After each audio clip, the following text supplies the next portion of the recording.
1. So I lived at one of my still best friend's places during university. During the time, he had pranked me by always setting our coffee machine to clean just at the time of day I was always about to take a cup. I didn't know he did that, and he was laughing his rear off for 1 year of me complaining about it. It really drove me nuts, or grinded my beans, if you will. So my revenge once I figured it out. He hates coconuts, and I mean really hates them. He hates the smell, the taste, even how they look. He isn't allergic, he just hates them. So I started to hide coconuts everywhere, in sometimes obscure and weird places, sometimes in obvious places.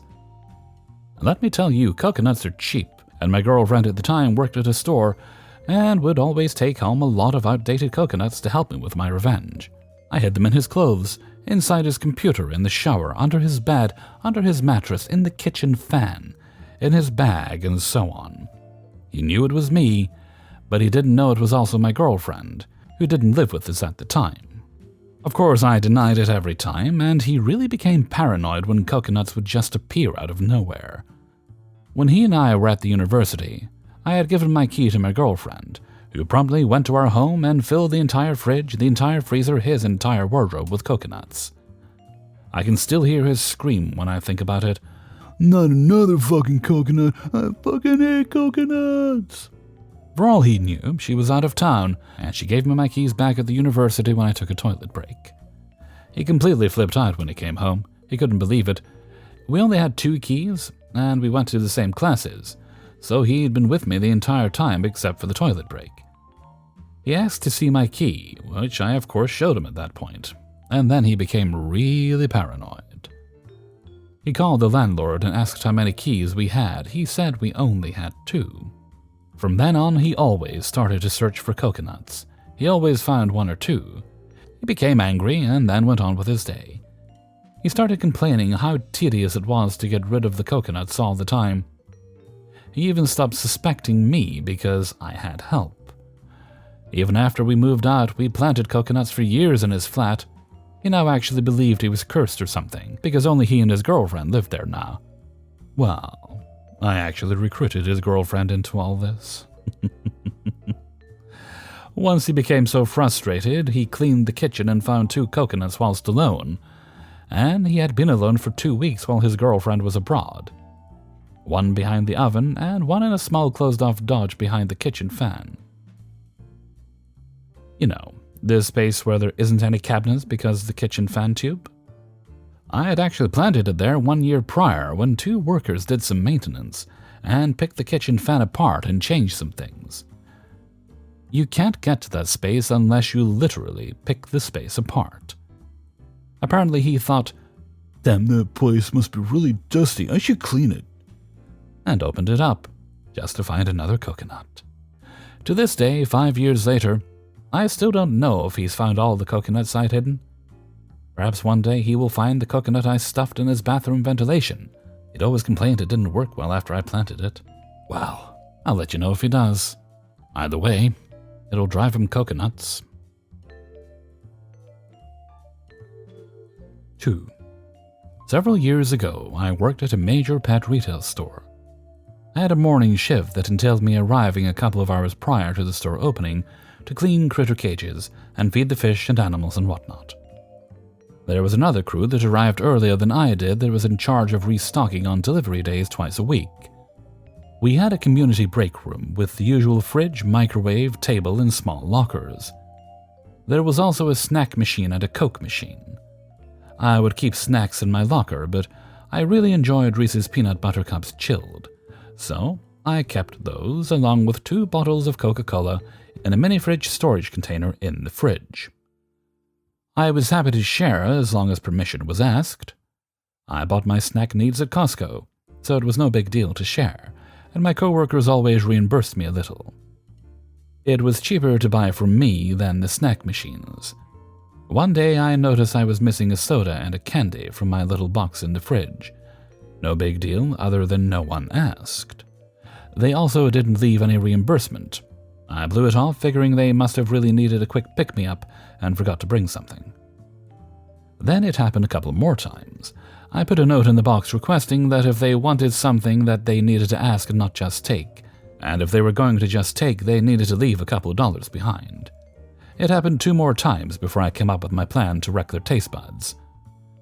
It wasn't that they were taking just one Coke, they were taking both and all the Reese's PB cups. Since this was a pet store, we carried the nasty stuff that keeps dogs from licking themselves. It came in an ointment and a spray. We also had vinegar on hand for wiping down the acrylic fish tank fonts. It was something safe to use around aquarium fish, and we used it for a couple of other things too.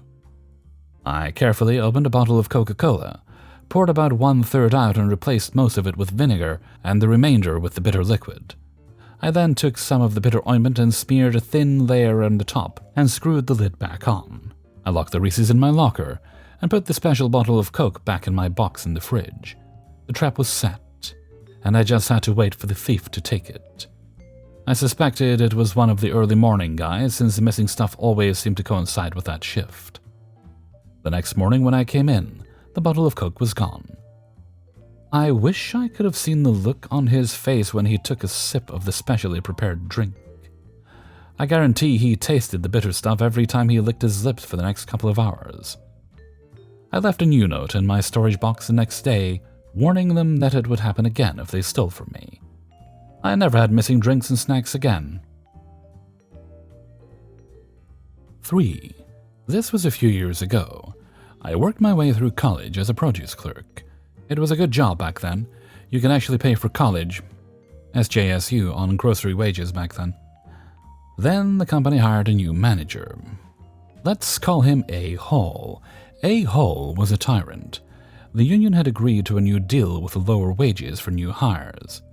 He decided his job was to push out old-timers being paid under the old contract. Some of these people had been working there as full-time clerks for 20 to 25 years. Now they were only getting 16 hours a week. Complain? Okay, now you're on overnight stock duty. Many of these clerks were middle-aged women that had never worked stock duty and could not tolerate the physical demands and were forced to leave. Me, I was a college student working about 25 to 30 hours a week.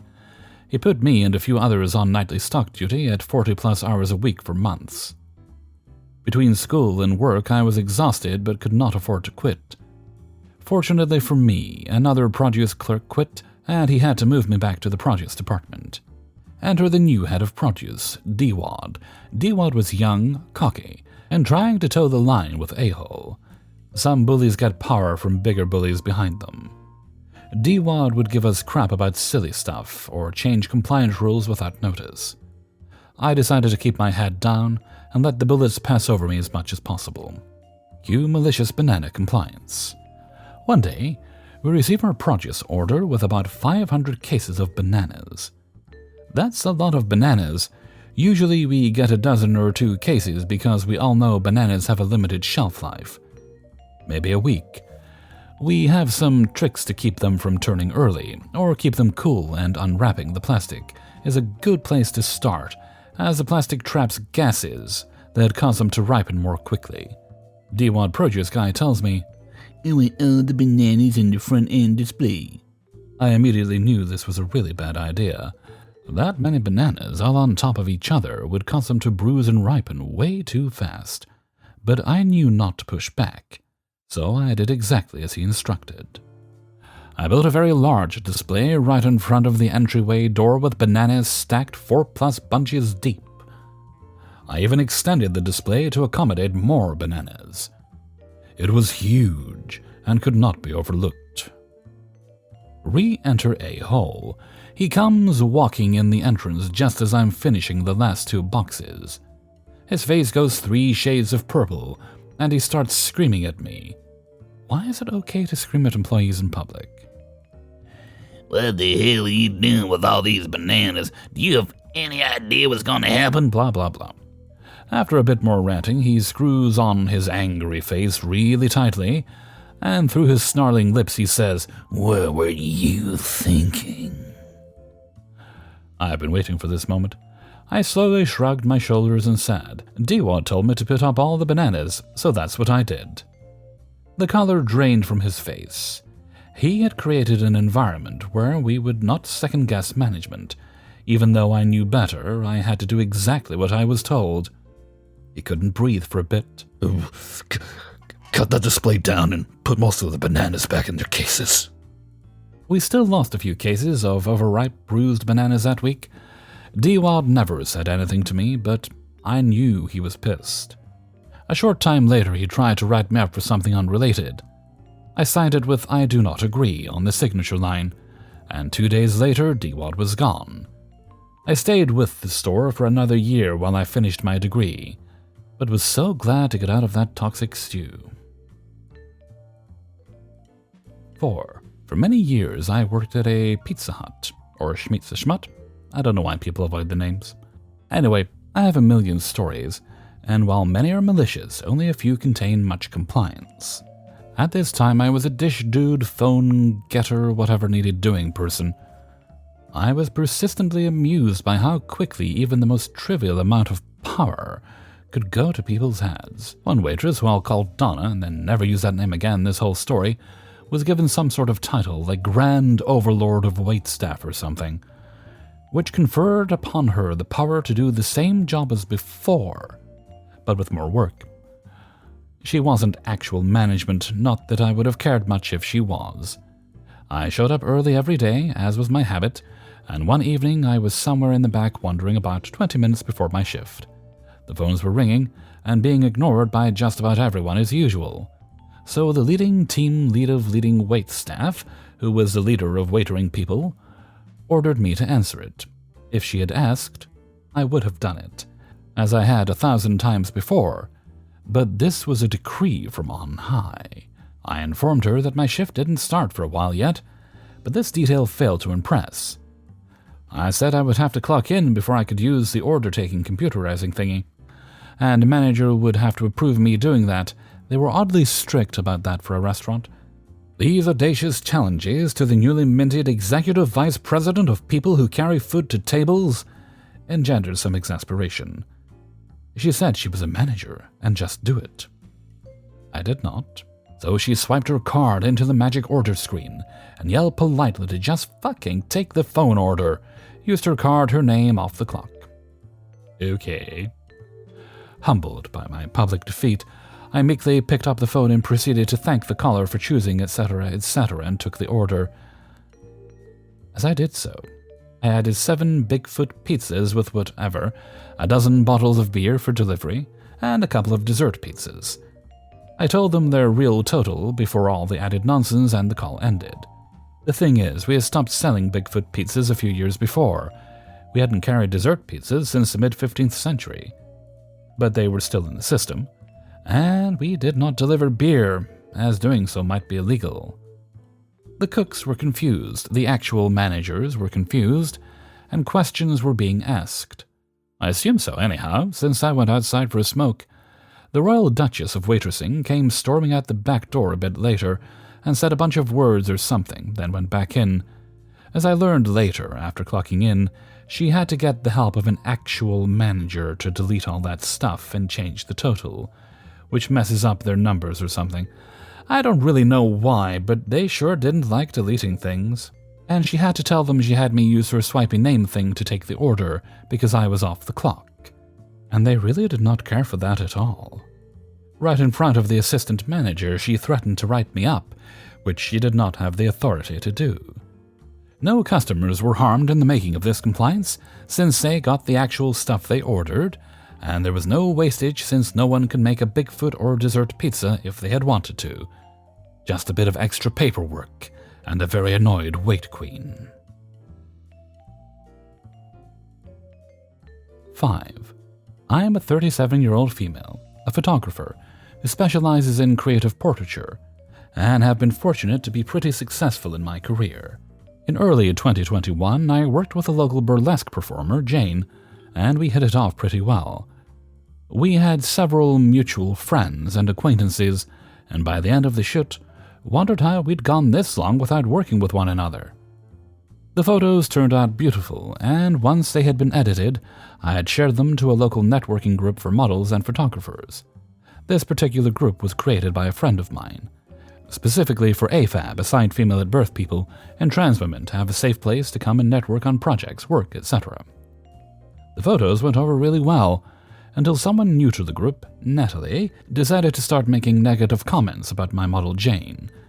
In short, she began to slut-shame Jane and went on a good bit about some nonsense involving a boy they both knew. Overall, it was just really inappropriate and unnecessary commentary that really shouldn't have been part of a group centered around modeling, photography, hair, and makeup.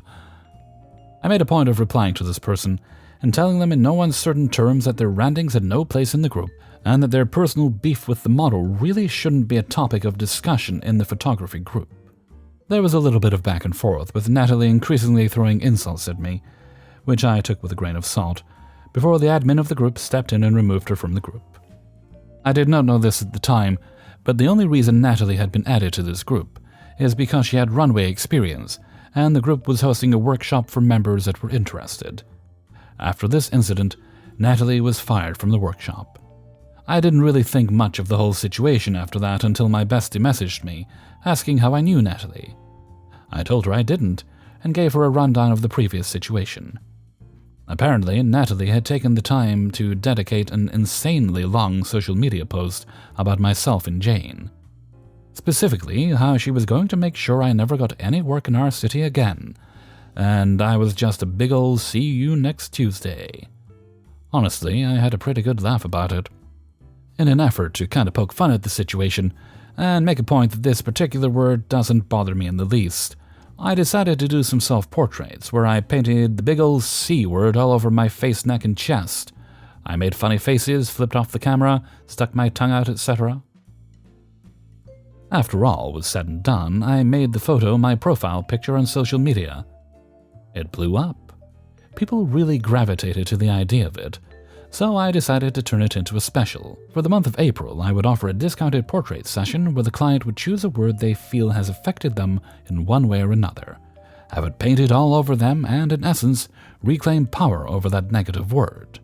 They could do it however they felt they needed to. If they needed to be mad, get mad. If they needed to cry, cry. If they wanted to make funny faces, have at it. I'm here for it all. One thing I have always striven for as a photographer is creating a safe and welcoming environment for anyone who comes to my studio. Well, it blew up, and I suddenly found myself overbooked for April and many more messaging me wanting to participate. So I decided to extend the special and just see what happens. Everyone had their own story behind these words, and honestly, with some, it took everything in me not to break down bawling right then and there. It's amazing how much power one singular word can hold over us. Some people have been carrying this weight for decades, and it turned out to be an incredibly cathartic experience for several people. It was also gaining a fair amount of attention on social media. People were responding really well to the message behind it. Sometime in May, a local news publication reached out and asked if I'd be willing to talk about the series. I agreed and answered some questions, told a relatively condensed version of what sparked the series, etc. This was followed by 2 other publications reaching out interested in the story. I decided at that time to talk with a local gallery that I have a close relationship with about setting up a solo exhibit later in the year, and they were really excited about it. We decided to set it up for early September, and it would run for 2 weeks in the gallery, and I got to work setting up an opening night event. I also asked that those who were comfortable doing so share the story behind their word, where it would be placed next to the photo in the gallery. For opening night, I was able to gather some of the best local performers so we could do a show in conjunction with the gallery event. It was an incredible, diverse cast of burlesque, sideshow, and drag performers, including Jane, who had also participated in the photo series. We actually bonded over the whole situation and are now very close friends. The show drew a crowd of more than 200 people before the gallery had to cut off ticket sales, and they were at capacity for COVID social distancing purposes. For the second half of the show, each performer did a piece in relation to the whole theme of the series. A portion of all sales went to a local organization for at-risk teens and young adults in the LGBTQ+ and allied communities that has a large focus on mental health. I was called on stage a couple of times, where I babbled incoherently for a little while before shakily handing the mic back to the host of the show and scuttling off the stage like the neurotic goblin I am. Public speaking is not my strong suit. For the exhibit itself, as people walk through the gallery, they see the negative words and stories behind them.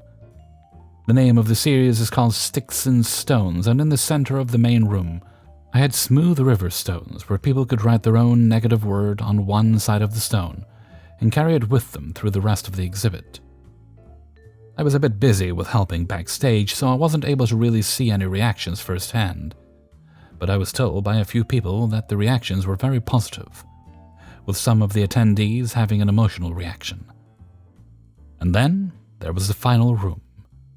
Now, what the gallery attendees were not aware of was that there was a second part to the series. In fact, even the participants weren't aware until they arrived at my studio for their shoot. I also made a point of making sure it was kept hush-hush for the time being. After doing photos with their negative word, they would choose a positive word that they would like to replace it with. We would pick a spot on their face, neck, or chest, and wipe away part of the negative word and paint on the positive word in bright red paint. In the final room, the walls were covered with the positive word photos, smiling faces of the participants, taking power back over the words that had held so much power over them for so long. There was also another table with red Sharpies, where attendees could write their own positive word on the other side of the rock, and they could choose to take the stone with them, or leave it in a basket on the table. I still have the stones people left with their own words on it, and keep it in a special place in my home. I've been told by several people who attended that they decided to keep their stone as a memento of the show. I also had a great surprise while at a convention in the next state over, where one of the attendees I randomly chatted with had seen my series, and she also happened to be from an entirely different country. It was truly one of those small world situations. From April to September of 2021, roughly 80 people participated in the photo series, and it is a highlight of my career as a photographer thus far. My clientele base has expanded, and I have a great reputation as a photographer in my city.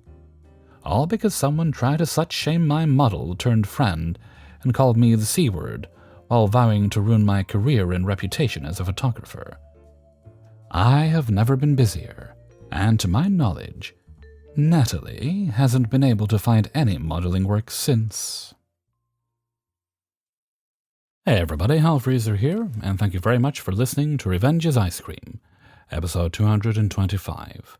And thank you very much to everybody who allowed me to use their stories in this video. Please press the like button before you go. Okay, and I think we actually have 3 birthday shoutouts to do today. And the first one here goes to Marcus. Marcus has been watching since 2018. That's quite a while now. And their birthday is on the 9th.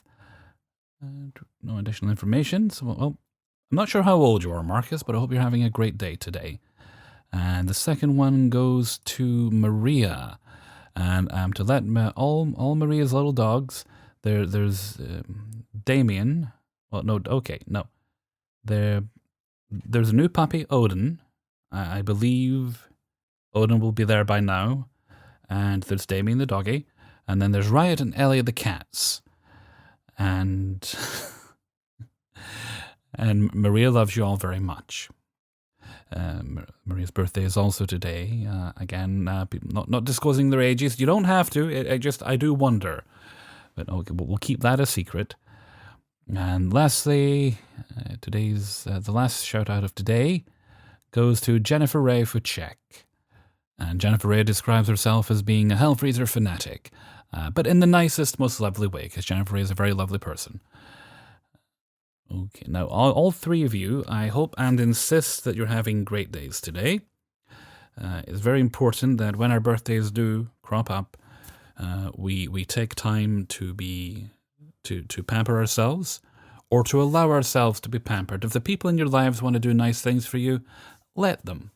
Let them do those things, because not only does it make them happy to see you happy, you're going to enjoy it anyway. So whatever you do today, make sure you celebrate to the fullest. And before I go, I'd like to sing a happy birthday to you all. Happy birthday to you. Happy birthday to you. Happy birthday, dear Marcus, dear Maria, dear Jennifer Ray. Happy birthday to you. Alrighty then. Okie doke, let's see. Let's move right along to Hellfreezer's question of the day. And today's question is, how often do you buy things and forget about them, only to discover them months later? Sometimes even a year or so later. This happens to me with groceries. Thankfully, I usually get to them before they expire, but I've left them like in a bag, so I may not have had room in the cupboard or something like that. And then when I eventually sort them out, I'm like, did I buy? Oh yeah, I guess I did. Then I'm happy because I've usually got some like extra tomato puree or garlic or something. So is this a me thing? Oh goodness, it might be a me thing. Or is it something you all do? Please leave your answers in a comment below. And with that, I'm going to head off for now. So until next time, thank you very much for listening, and take very good care of yourselves.